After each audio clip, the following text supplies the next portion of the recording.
Hi, this is my video on the ultimate welding trolley. I've called it the ultimate welding trolley because it's the first and last one that I'm ever going to make. So it's my ultimate welding trolley, but you might find some design tips and so on that will be useful if you're designing and making your own welding trolley. The frame of the trolley fits around a carcass, the drawers, which is made of 1.2mm steel. This is spot welded using tack welds.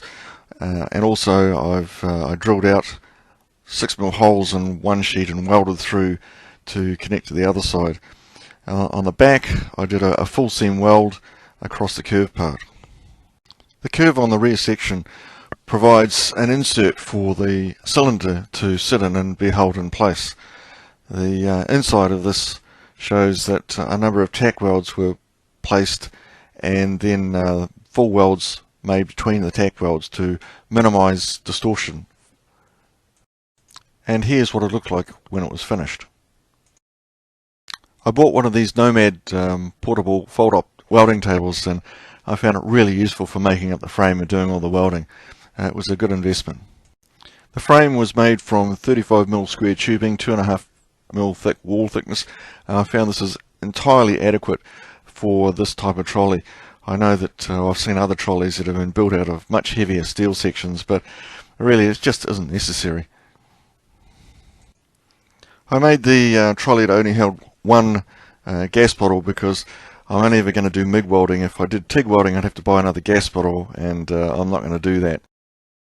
I've seen a lot of designs on the YouTube for cable holders, but this is what I came up with.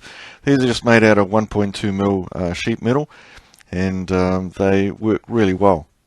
I made a simple wooden buck and rolled over the edges to make them more rigid, and this also looked a lot better.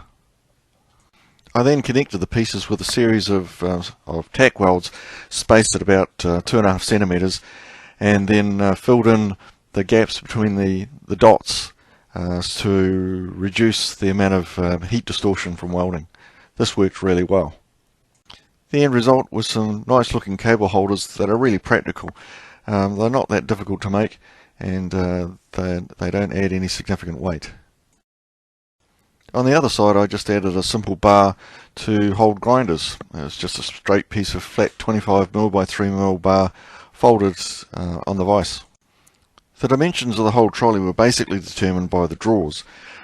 The length of the drawers was set by the runners that I had available, and the width was set by the width needed to store the helmet, gloves and other items in the large drawer, and the small drawer was used for small consumables. A popper of it was used to link the drawers to the runners. The drawer runners that I had lying around were high quality kitchen units, and they worked really well, so the drawers ended up being very smooth and easy to use.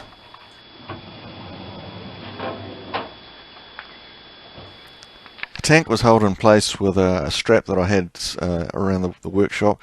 I just welded a couple of pegs on each side of the frame, and the strap just hung across them. And this also worked really well.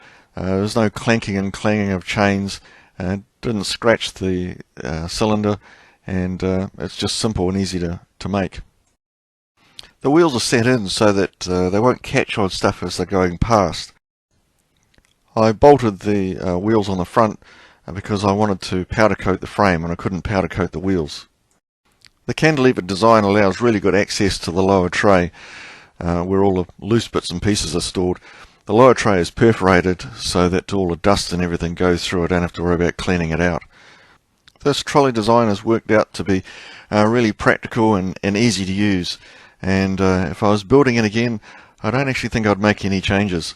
It does everything that I want to do, and hopefully some of the things that you'll see here might be useful in your own trolley design.